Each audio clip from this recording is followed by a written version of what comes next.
कब्रिस्तान में जब मैयत जा रही हो या शमशान घाट पर कोई अर्थी जा रही हो, जब ये जाती हैं चलती हैं तो फिर अनजान लोग भी इन्हें देखकर रुक जाते हैं। न केवल रुकते हैं बल्कि लोगों की कोशिश होती है कि उन्हें कांधा भी दिया जाए, भले ही चाहे कोई किसी के सुख में शामिल हो या ना हो। लेकिन इस तरह का जब कोई दुख होता है तो लोग दुख में जरूर शामिल हो जाते हैं। मगर आज की कहानी जो मैं आपको सुनाने जा रहा हूँ, इस कहानी में एकदम उलट होता है। एक घर है और घर के अंदर 3 सदस्य रहते हैं।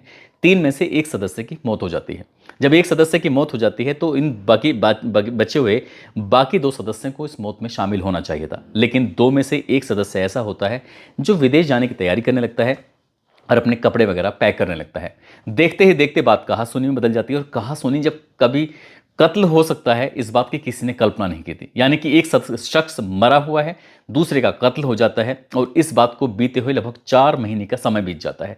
4 महीने के बाद जब लोगों को पता चलता है एक फ्लैट के अंदर से अजीब तरह की दुर्गंध आ रही थी, और दुर्गंध के साथ ही जब लाश निकल के बाहर आती हैं, और ये कहानी, ये घटनाक्रम जब सोशल मीडिया अखबारों के माध्यम से लोगों को पता चलता है तो लोगों को बड़ा आश्चर्य हो रहा था, हैरानी हो रही थी कि जिन पर हम जान लगते हैं, जिनके लिए हम सब कुछ छोड़ने को तैयार हो जाते हैं, दरअसल उनको हम इस तरह से अंतिम पड़ाव पर कैसे इग्नोर कर सकते हैं। आदाब, नमस्कार, सत श्री अकाल। मैं उस्मान सैफी। आज की जो सच्ची घटना मैं आपको सुनाने जा रहा हूं, ये सच्ची घटना है तमिलनाडु प्रदेश की राजधानी चेन्नई का एक इलाका लगता है थिरुमुलई वायल। दरअसल एक अपार्टमेंट है और उस अपार्टमेंट के अंदर से अजीब तरह की दुर्गंध आ रही थी, और दुर्गंध की वजह से लोग बहुत ज़्यादा परेशान हो जाते हैं। हालांकि लोग आसपास के लोगों से पूछ रहे थे कि ये दुर्गंध कहाँ से आ रही थी, और धीरे धीरे करके वक्त बीत रहा था। 1 सप्ताह, 2 सप्ताह, 3 सप्ताह, लेकिन लोगों को जब ज़्यादा ही दुर्गंध आने लगती है, घरों में रुकना मुश्किल हो रहा था, तभी किसी ने पुलिस को फ़ोन कर दिया। पुलिस को जैसे ही सूचना मिलती है, पुलिस मौके पर आती है, और मौके पर आने के बाद थिरुमुलई वायल का उस अपार्टमेंट में जो एक फ्लैट होता है, फ्लैट के अंदर पहुंचती है। वहां जाने के बाद दरवाज़ा बार बार खटखटाया जा रहा था। दरवाज़ा इसलिए खटखटाया जा रहा था क्योंकि घर के अंदर की लाइटें जल रही थी, एसी चल रहा था, और उसके अंदर से कुछ जो ठंडी ठंडी हवाएं आती हैं उस तरह से कुछ हवा भी आ रही थी। लोगों को महसूस ये हो रहा था कि कोई ना कोई इस फ्लैट के अंदर मौजूद है। अब जब काफ़ी देर हो जाती है तभी वीडियोग्राफी कराई जाती है, और वीडियोग्राफी कराने के बाद आसपास के जो लोग होते हैं उनको भी मौके पर बुलवा लिया जाता है, ताकि किसी को कोई आरोप न लगा दे कि भाई पुलिस ने दरवाज़ा बिना हमारी परमिशन के, बिना हमारी गैर मौजूदगी के खोल दिया है, और हमारे पास तो इतना सारा सामान था। क्योंकि पुलिस को भी लोगों से अपनी जान बचानी पड़ती है। दरवाज़ा जैसे ही खुलता है अचानक इस घर के अंदर से अजीब तरह की दुर्गंध आती है, और उस दुर्गंध की जो थी स्मेल थी वो पूरे फ्लैट में, पूरे उसमें अपार्टमेंट में बहुत बुरी तरह से फैल जाती है। लोगों का रुकना मुश्किल हो जाता है। आखिरकार किसी तरकीब से पुलिस या आसपास के जो लोग होते हैं फ्लैट के अंदर जाते हैं, और फ्लैट के अंदर जाने के बाद जब देखते हैं, देखते ही रह जाते हैं। एक लड़की है, साथ ही उसके बराबर में एक बुजुर्ग आदमी की लाश पड़ी हुई थी। लाश दोनों बेड पर पड़ी हुई हैं, आराम से वो पड़े हुए थे, लेकिन ये लाशें क्यों पड़ी हुई हैं, इसी का एक सवाल था। क्या इनकी हत्या हुई है, क्या हुआ है, इसके पीछे जानकारी जुटाने की जब पुलिस कोशिश करती है तो पुलिस को ये सूचना मिलती है कि इस फ्लैट के अंदर 3 सदस्य रह रहे थे। अब 3 सदस्य रह रहे थे, जिसमें एक सदस्य होता है डॉक्टर सैमुअल संपत, जिसकी उम्र लगभग 34 साल के आसपास होती है, जो कि विदेश से पढ़ाई, यानी कि ऑस्ट्रेलिया से पढ़ाई करके होम्योपैथी की, और ये चेन्नई की थिरुमुलई वायल के अपार्टमेंट के एक फ्लैट में रह रहा था। आखिरकार पुलिस के पास उसका नंबर आता है। नंबर आने के बाद उसकी सीडीआर निकलवाई जाती है, और जो सीडीआर निकलवाई जाती है तो घटना स्थल से लगभग 70 किलोमीटर दूर एक ज़िला लगता है कांचीपुरम, और कांचीपुरम का एक इलाका लगता है ओरिक्काई। ओरिक्काई में उस व्यक्ति की जब लोकेशन में मिलती है तो पुलिस वहां के जाकर दबिश देती है। दबिश देने के बाद आखिरकार डॉक्टर सैमुअल संपत, जिसकी उम्र 34 साल के आसपास होती है, पुलिस उसे हिरासत में ले लेती है। उससे बातचीत करती है, उससे पूछताछ करती है कि जो महिला और एक पुरुष की लाश मिली है, क्या तुम इसके बारे में कुछ बता सकते हो, क्योंकि तुम भी उस फ्लैट में रह रहे थे। पुलिस जब उससे बातचीत कर रही थी तो वो कह रहा था कि वो विदेश चला गया, कभी कोई कहानी बता रहा है। पुलिस के सामने उसने अलग अलग कहानियां बताना शुरू कर दिया, लेकिन पुलिस को अपना तरीका भी आता है बातचीत करने का। आखिरकार पुलिस उससे जब बातचीत करती है तो बातचीत करने के बाद कुछ ऐसी जानकारी मिलती है जिसको सुनने के बाद पुलिस वालों के भी रोंगटे खड़े हो जाते हैं। दरअसल कहानी शुरू होती है कि सिंथिया नाम की एक महिला से, जिसकी उम्र लगभग 37 साल के आसपास होती है। और सिंथिया नाम की वो महिला अच्छी पढ़ी लिखी होती है, लेकिन पति से उसका अक्सर विवाद रहता था। विवाद के रहते रहते अब उन दोनों पति और पत्नी ने अलग रहने का फैसला कर लिया। पत्नी ने कहा कि मुझे आपके साथ नहीं रहना है, इसलिए बिल्कुल वो अकेली रहने लगती है, और तमिलनाडु के ही वेल्लोर एक जगह लगती है, वहाँ वो रहना सहना शुरू कर देती है। कुछ वक्त बीत जाता है। इस लड़की की जो माँ है वो अचानक से बीमार रहने लगती है और बीमार ज़्यादा रहती है, इसलिए माँ की मौत हो जाती है। माँ की मौत होने के बाद इस लड़की के जो पिता थे सैमुअल शंकर, जिनकी उम्र लगभग 78 साल के आसपास होती है, तो वो अपने पिता को अपने पास ले आती है वेल्लोर में और पिता से कहती है कि पिताजी आप परेशान होने की ज़रूरत नहीं है, आप भी अकेले हैं, मैं भी अकेली हूँ, इसलिए हम दोनों साथ रह लेंगे। वेल्लोर में ही वो दोनों साथ रहने लगते हैं और एक दिन पिता की भी तबीयत ज़्यादा ख़राब होने लगती है। डॉक्टर के पास लेके जाते हैं। डॉक्टर कहते हैं कि इनकी किडनी तो बहुत ज़्यादा बेकार हो चुकी हैं, ख़राब हो चुकी हैं, इसलिए इनकी इलाज की ज़रूरत है, किसी अच्छे बढ़िया डॉक्टर को दिखाओ। बढ़िया डॉक्टर दिखाओगे तो शायद कुछ उम्मीद बढ़ जाएगी। एक तो बढ़ती हुई उम्र थी, ऊपर से किडनी का ख़राब होना पिता के लिए बहुत मुश्किल हो रहा था। इसलिए बेटी ने डॉक्टरों से पता किया। डॉक्टरों ने कहा कि आपको यहाँ से चेन्नई जाना चाहिए। इनकी वेल्लोर से लगभग 137 किलोमीटर दूर चेन्नई लगता है। चेन्नई में बढ़िया डॉक्टर के पास वो महिला जाती है, इलाज कराती है। अब ये सिलसिला शुरू हो जाता है। पिता को बीच बीच में उसको वेल्लोर से सीधा चेन्नई आना जाना चलता रहता था। एक दिन जब वो सफ़र कर रही थी, सफ़र करने के दौरान सोशल मीडिया के पन्ने पलट रही थी। कभी फेसबुक, इस तरह से जो आजकल इंस्टाग्राम पे बहुत ज़्यादा लोग बिजी रहते हैं, जब ये सोशल मीडिया के पन्ने पलटते पलटते एक बार उसके पास एक रिक्वेस्ट आती है और रिक्वेस्ट होती है डॉक्टर सैमुअल संपत की। और जैसे ही रिक्वेस्ट आती है वो दोनों एक दूसरे की रिक्वेस्ट को स्वीकार कर लेते हैं। दोनों की बातचीत का सिलसिला शुरू हो जाता है, दोस्ती हो जाती है, दोस्ती और ज़्यादा गहरी हो जाती है। अब एक दूसरे के सुख दुख की बातें भी करने लगते हैं। लड़की ने अपने बारे में साफ साफ बता दिया कि उसकी शादी हो चुकी है, उसका पति से विवाद हो गया था, इसलिए वो पति से बिल्कुल अलग रहती है और फिलहाल अपने पिता के साथ रह रही है। जब उसने पूछा कि तुम रहती कहाँ हो, तो उसने अपना एड्रेस पहले तो वेल्लोर बताया था, बाद में कहने लगती है कि वो थिरुमुलई वायल में रह रही है, यानी कि थिरुमुलई वायल का एक अपार्टमेंट है, वहाँ पर उसका फ्लैट है, वो वहाँ पर रह रही है। डॉक्टर ने जैसे ही ये बात सुनी, डॉक्टर को बड़ा आश्चर्य हो रहा था। डॉक्टर ने कहा कि तुम्हारा जो अपार्टमेंट है वो कहाँ पर है? तो लड़की बताती है कि मेरा अपार्टमेंट फला जगह है। दरअसल मुझे वेल्लोर से चेन्नई आना पड़ता था और बार बार जब चक्कर लगाने पड़ते थे तो पापा को बहुत ज़्यादा दिक्कत होती थी, इसलिए सोचा कि जब तक इलाज चल रहा है, इसलिए वो थिरुमुलई वायल में आकर रहना सहना शुरू कर देती है। तो जैसे ही अपार्टमेंट की बात आती है, डॉक्टर कहता कि मैं भी उसी अपार्टमेंट में रह रहा हूँ, मेरा तो फ्लैट नंबर ये है।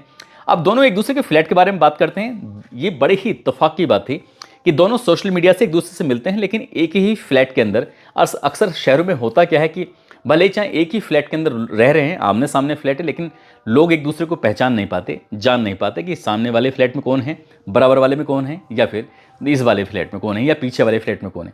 तो इसलिए अनजान ही बनकर उसमें रहते हैं। जब लड़का और लड़की, इनके उस लड़की के डॉक्टर साहब से लगातार बातचीत चल रही थी, डॉक्टर साहब ने अपना पता बताया। उसने कहा तो मैं तो यहाँ बिल्कुल अकेले रहता हूँ, वैसे तो कांचीपुरम का रहने वाला हूँ, विदेश में पढ़ाई की है और होम्योपैथी का डॉक्टर हूँ। लड़की कहती है अगर तुम्हें कोई ऐतराज़ ना हो तो हम तीनों मिलकर साथ रह सकते हैं। डॉक्टर को ये बात बहुत ज़्यादा पसंद आती है। दोस्ती प्यार में बदल ही चुकी थी, दोनों आपस में साथ साथ रहने लगते हैं और लड़की के पिता को इस बात से कोई ऐतराज़ नहीं था, कुछ नहीं था। अब देखते ही देखते उसका इलाज है, हालांकि उसके पिता का बाहर चल ही रहा था, लेकिन बीच बीच में डॉक्टर साहब भी उस लड़की के पिता का इलाज करना शुरू कर देते हैं, देखने लगते हैं। अब क्योंकि घर के डॉक्टर हो चुके हैं, ये दोनों प्रेमी प्रेमिका अपने साथ साथ रह रहे थे, इलाज भी कर रहे थे, लेकिन एक दिन तबीयत ज़्यादा बिगड़ जाती है। ये सितंबर 2024 से साथ रहना शुरू कर देते हैं। लगभग 1 महीने तक ही साथ रहे थे और जैसे ही अक्टूबर की शुरुआत की ये दौर चल रही थी, तभी इस लड़की के पिता की जब तबीयत ज़्यादा ख़राब होने लगती है, सैमुअल शंकर की 78 साल की उनकी उम्र होती है, अचानक ही उनकी मौत हो जाती है।